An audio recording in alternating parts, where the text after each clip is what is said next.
My lovely people, you know the drill. Every single Wednesday, right here at Ecurve, we bless you with a hot seat. And right about now, our hot seat is literally on flames. You guys are not ready for who I have for you, but let me get you ready. In fact, let me just tell you who I have. I have the CEO of KFCB, Mr. Dr. Ezekiel Matara is in the building. Are you guys ready? You have been making him trend on Twitter for so many reasons, but he is ready to spill some truths. Are you ready? Stay tuned. This is Eko. How are you feeling today? Very well, Gina. Good to see you. Good to see you. Thank you so much for having us. Asante, welcome. Thank Good you. to have you at KFCB. And you look so nice. You look sharp. Is Oh, this is that you so? every day? My wife that should come on air.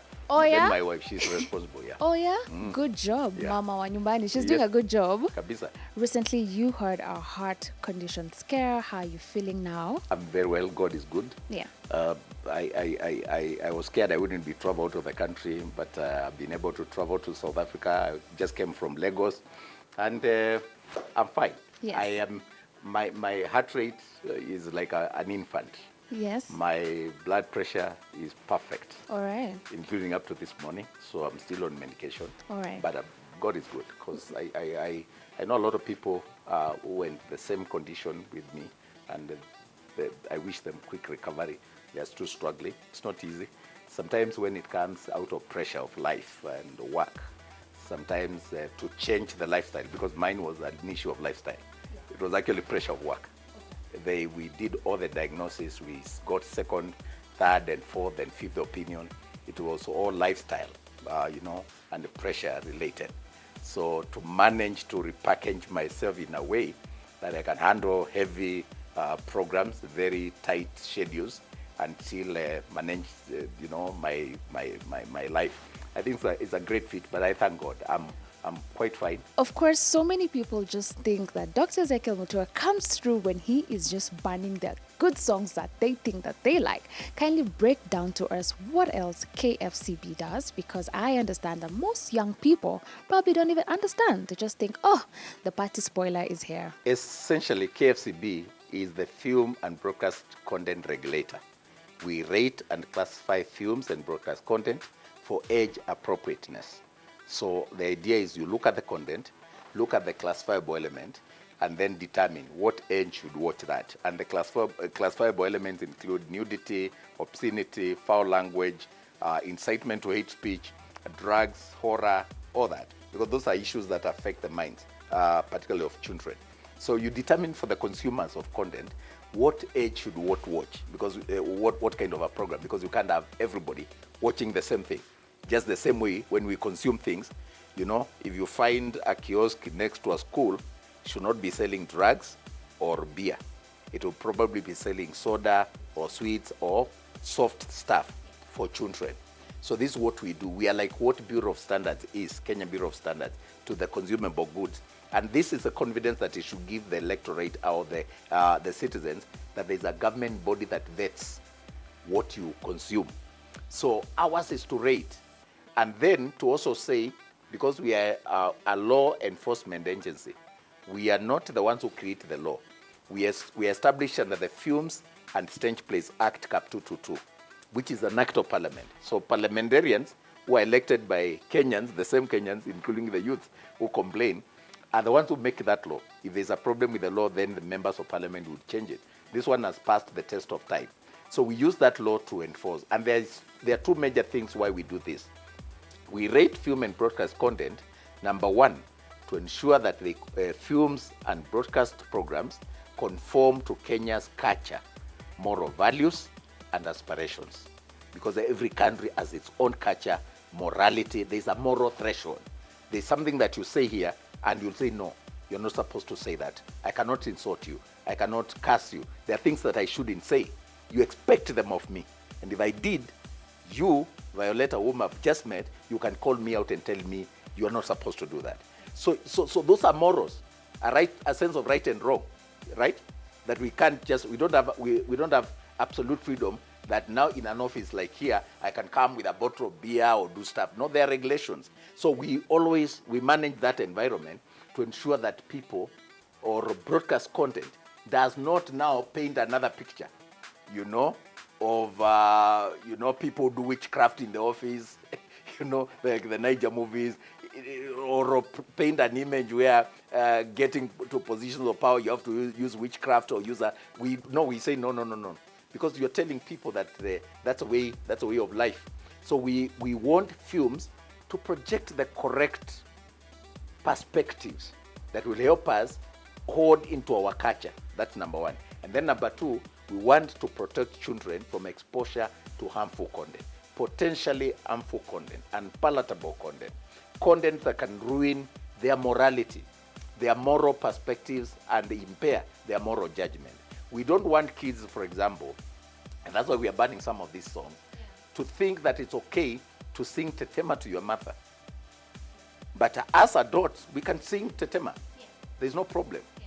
But why would a kid be telling their mother tetema unless they don't know what that means? And since they don't know, we tell them, this is what the lyrics mean. And don't tell me, oh, we don't listen, we don't care about the lyrics, it's the tunes we like. That's the narrative I hear. It's not true. Content is not just about the tunes. Actually, the words are the most important. So we tell them this, what it means. And because even when we were growing up, there are things that were taboo. You can't expose your mother when she's naked or look at your mother. And if you did by mistake, you look the other way and you would feel very bad. Now, what are we telling us? That we have a generation where those boundaries don't matter. The things that were taboo are no longer taboo, and we can all sing tetema and wamblambes in mixed company. Then what are we becoming as a society? So there has to be a government regulator who says, no, let those who are supposed to consume that content consume it. And that's why we say tetema, wamblambes, and such adult content belong to the bars. Where adults frequent, children should not be there. The same way, Violeta, beer is not illegal in Kenya, right? True. Beer is not illegal. Yeah. Cigarettes are not illegal in Kenya. Yeah. But you can't take them to a school compound or a school function and say, oh, it's the adults. Let children take soda, but these ones, no. You say in a school function, you serve things that are related to the children. Yeah. You keep beer out of it.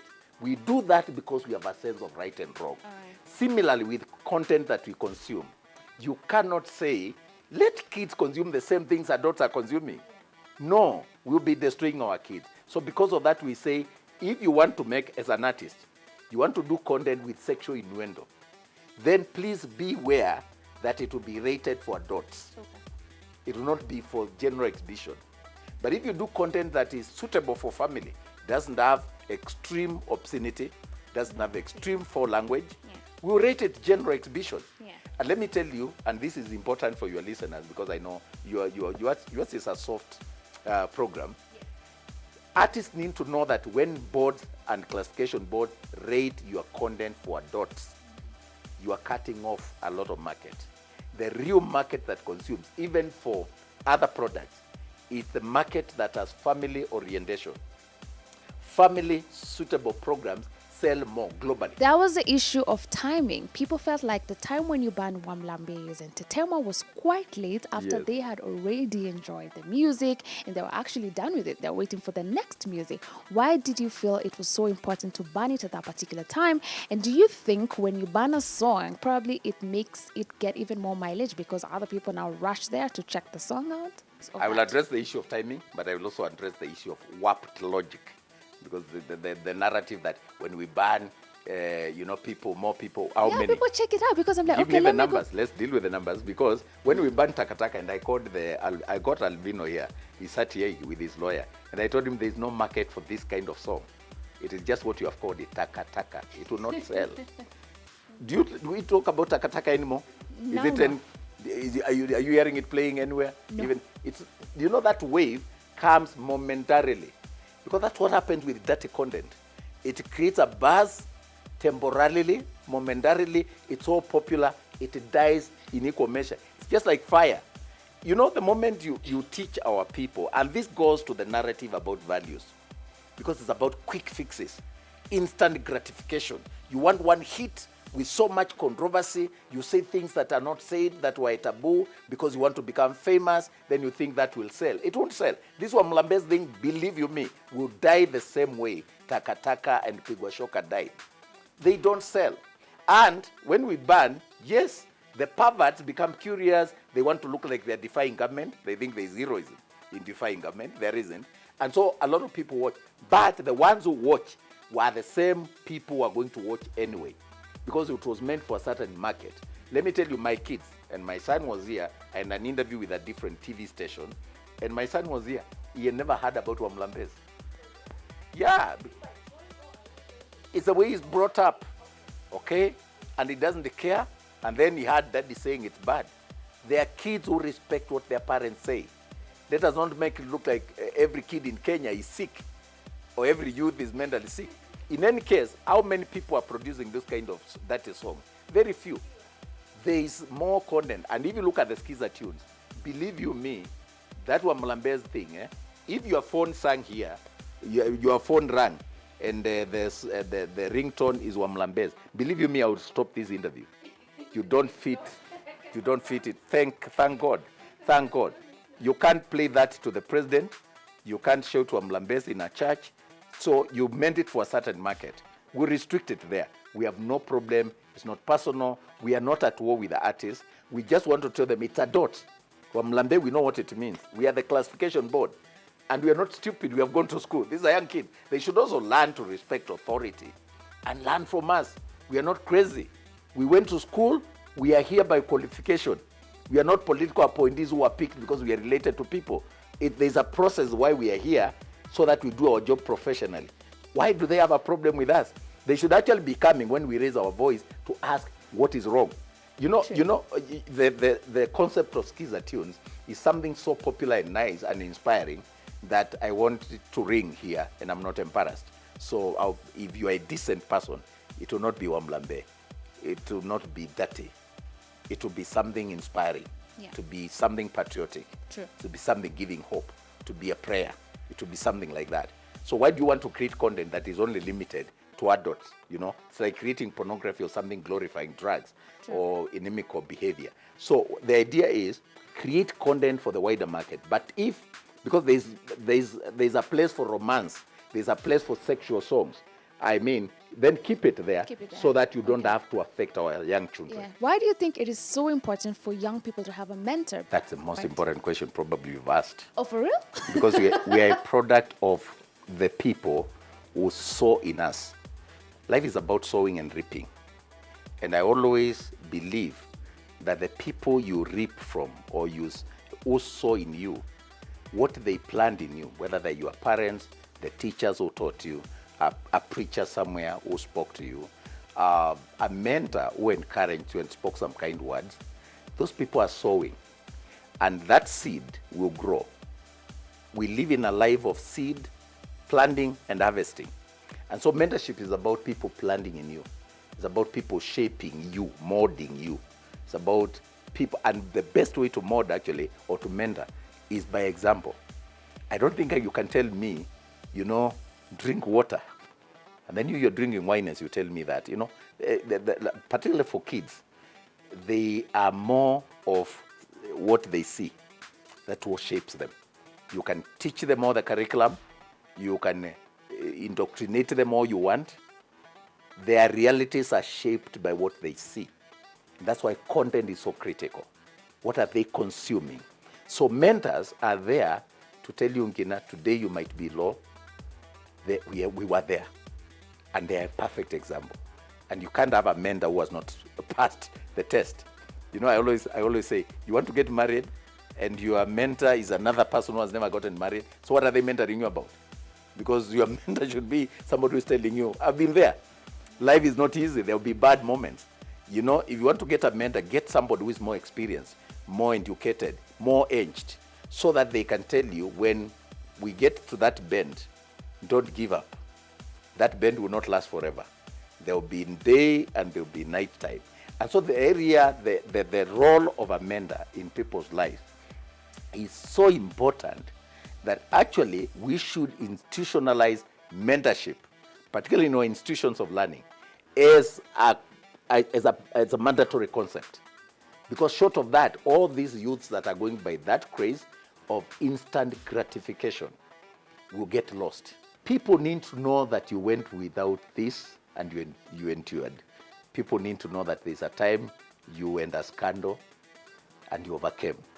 People need to know there's a time you didn't have money, your house was locked, and you manage to survive. You know the shame of your house being locked. You know the shame of having nothing, no fare, and you have to ask a stranger to help you. Then you will help somebody else tomorrow. You know what it means to be low. You see, you'll come here and you see a lofty office, a lofty CEO. It was not like that. I've served people, I've been harassed, I've been sacked. When I worked for Nation, I was fired, summary dismissal in 2002, and I didn't have another job. I've been fired summarily, walked out with my head high, and said, I lost that job, but I've not lost my faith or my God. And when I tell you, therefore, if you are sacked or you lose your job and you come to me, don't you believe you can resonate with me? Because I'll tell you how I overcame getting a vehicle to carry my stuff from my house so that I have to relocate and get a place I can afford, having to have my children change the schools they were going. I know it. And I'll tell you, therefore, if the chips are down, you can change your lifestyle. But if I've never been there, it becomes difficult for you to believe. Mentorship is so critical. Mentorship is about, I have walked that journey, so come I show you. Yeah, because is it not a normal way in life that if you're going somewhere and you're lost, you ask somebody, which is the way to this building? You came here, I'm sure if you are coming by foot, you would have asked. That's a role of a mentor to tell you, oh, you are going to that place, and why are they telling you that with confidence? They know. You cannot be speculating, and I believe in you. I cannot follow you if you are also lost. People follow others who know. So if I ask somebody on the road there, do you know where Uchumi House is? And then, oh, I think it is in Upper Hill. First of all, I don't even waste time because they don't know where it is. But if they tell me, Anga can walk, I think near, we can now relate. We can relate. Mentorship is about, I have been there. I've been down. I've had a scandal. I've experienced bad publicity in the media. There's a time I didn't have money. There's a time when I lost my job. There's a time when my marriage was not working. It was hitting rock bottom. People still talk about bed of roses. I can tell you, no, it's not a bed of roses. So when I mentor people, I mentor them from practical examples because I've been there, I've been mentored by others. And so let us not neglect that aspect. I advise young people to get mentors. Someone you like, somebody you find, you must be free with, to confide in them and to be able to open up to them. But also people you admire. You see, like now, if Obama was at my level, that guy would be my best friend. And believe you me, you see, like now I started listening to T.D. Jakes' tapes a long time ago in 1996 when they were not anywhere. He was not even on family TV. I heard them, and when I realized this guy has a message. So when you're coming to listen to him here 20-something years later, that is the guy who was mentoring me when he was nowhere on any other platform. Yeah, and I was giving those steps to other people. In fact, I opened a video library. I was living in Githurai 45 myself in a small house, but I had a name where I lived. I can take you there because I used to operate even a small business. I wanted to make money. I was like, I can't be poor forever. And I wanted to work hard in my place of work. I wanted to have circles, and I wanted to open business. So I opened a video library and a telephone bureau. I opened a butchery. I've tried all manner of things. There's a time, people started stealing my meat. And I find bones in the evening. So I started to be going for the meat myself in Ruai. Man, what I saw, the chaos in that slaughterhouse. I said, okay, when you see people having money, they go through a lot. Don't assume that money comes from the trees or falls from heaven. So mentorship is about telling you it's not easy, but it's possible. And with God, all things are possible. And it's about picking someone else, and you lift them from one point to another, and then you tell them, move on, And then if you get lost, please call me. I'm here for you. It's about knowing that there's a shoulder you can lean on, because life in its entirety and practical nature is tough. I feel like I have all the words of wisdom to take me through life, because that was quite a powerful session. Thank you so much, Dr. Ezekiel Mutua. I have enjoyed this session so much, and I'm sure right there at home you feel the same way or even better than I do. I don't know. Let me know. Keep the conversation going right here at Ecurve. It was a real pleasure. Stay tuned for more. As usual, you know how we do it right here. This is the drill. Ecurve. Stay locked.